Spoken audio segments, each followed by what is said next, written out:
Hello, everyone. Welcome to Ignite with DP. I'm Davik. And I'm Pavisha. Today's topic is we are going to talk about something that almost everyone experiences, overthinking and stress.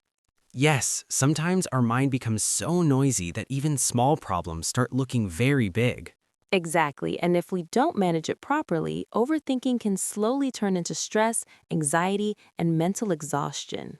So today, we'll discuss why we overthink, how it affects us, and most importantly, how to handle it in a healthy and practical way. Let's start with a simple question. What is overthinking?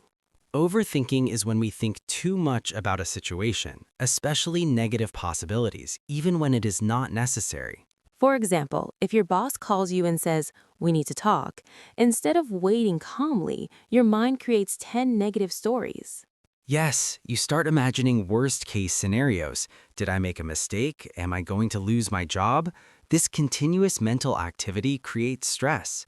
Overthinking often comes from fear of failure, fear of rejection, or fear of the unknown. I believe overthinking happens because our brain wants control. That's true. The human mind tries to predict the future. It thinks that if we analyze everything deeply, we can avoid problems.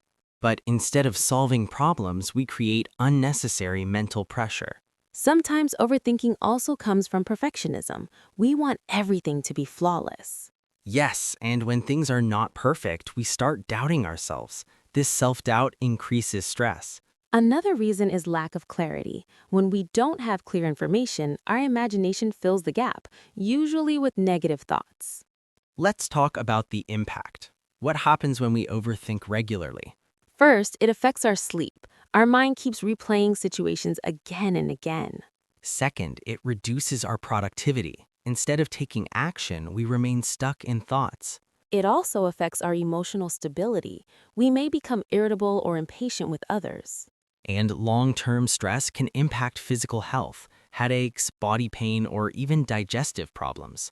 That's why it's important to manage it before it becomes overwhelming. Let's talk about ways to handle overthinking and stress. The first step is awareness. You must realize that you are overthinking. Yes, ask yourself, am I solving the problem or am I just repeating the same thoughts? Sometimes we are not thinking, we are just worrying. One powerful technique is mindfulness. Mindfulness means focusing on the present moment without judgment. For example, if you're drinking tea, just focus on its taste, smell, and warmth, not on tomorrow's problems. When we stay present, our mind becomes calmer. Many times we imagine catastrophic results. Catastrophic thinking means expecting the worst possible outcome in every situation. Instead, ask yourself, what is the most realistic outcome? Most of the time, reality is much simpler than our imagination. Take small actions, because action reduces anxiety. Yes, if you are stressed about an exam, start studying for just 20 minutes. If you are worried about health, take a small step like going for a walk. Action creates momentum, and momentum reduces fear. Next is avoid excessive rumination. Another important word is rumination. Rumination means repeatedly thinking about the same negative situation again and again. It is like replaying a sad song on repeat mode. Instead of rumination, try reflection. Reflection means thinking with purpose and learning something from the situation. You can also talk to someone. Sometimes we keep everything inside. But sharing your thoughts with a trusted friend or family member can give you a new perspective. When we speak our thoughts out loud, they often lose their intensity. Another important concept is emotional resilience. Resilience means the ability to recover quickly from difficulties. Life will always have challenges, but if we strengthen our mindset, stress will not control us. You can build resilience by maintaining healthy habits, sleep, exercise, and positive self-talk. Let me share a real-life example. Yes, please. One of my friends was constantly stressed about public speaking. Before every presentation, he imagined embarrassment and failure. That's common. But instead of avoiding it, he prepared properly and practiced daily for 10 minutes. So he replaced fear with preparation. Exactly. Slowly, his confidence increased. His stress didn't disappear instantly, but it became manageable. That shows something important. Courage doesn't mean absence of fear, it means taking action despite fear. Let's give our listeners a simple daily routine. Sure. 1. Start your day with 5 minutes of deep breathing. 2. Write down your top 3 priorities. 3. Take short breaks during work.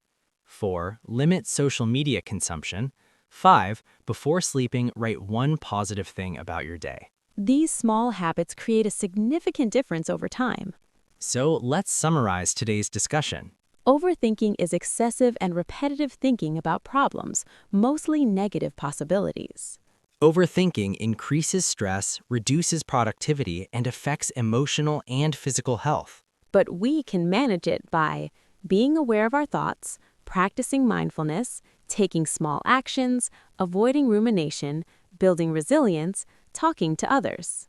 Remember, thoughts are powerful, but they are not always true. Yes, you are not your thoughts. You are the observer of your thoughts. Control your mind before it controls you. Before we wrap up today's episode, we'd like to share the meanings of some of the difficult words we use during the podcast. Learning these words will not only expand your vocabulary, but also help you practice and improve your English speaking skills. Try to use them in your daily conversations. This will definitely enhance your fluency and confidence. Yes, we will explain all words one by one. First word is catastrophic, meaning very bad or disastrous. Example, don't imagine catastrophic results before knowing the truth. Second word is rumination, meaning repeatedly thinking about the same negative thought. Example, rumination increases stress. Third word is mindfulness, being fully present in the current moment. Example, mindfulness helps calm the mind. Fourth word is resilience, meaning ability to recover from difficulty. Example, emotional resilience makes you stronger. Fifth word is perspective, meaning a particular way of seeing a situation. Example, talking to others gives a new perspective. Thank you for listening to our life-changing podcast. Don't forget to share your thoughts and experiences. We'd love to hear from you. If this episode inspired you, share it with someone who needs encouragement today, and subscribe our channel for motivational videos. See you in the next episode. Till now, keep learning, keep growing, and ignite your inner power.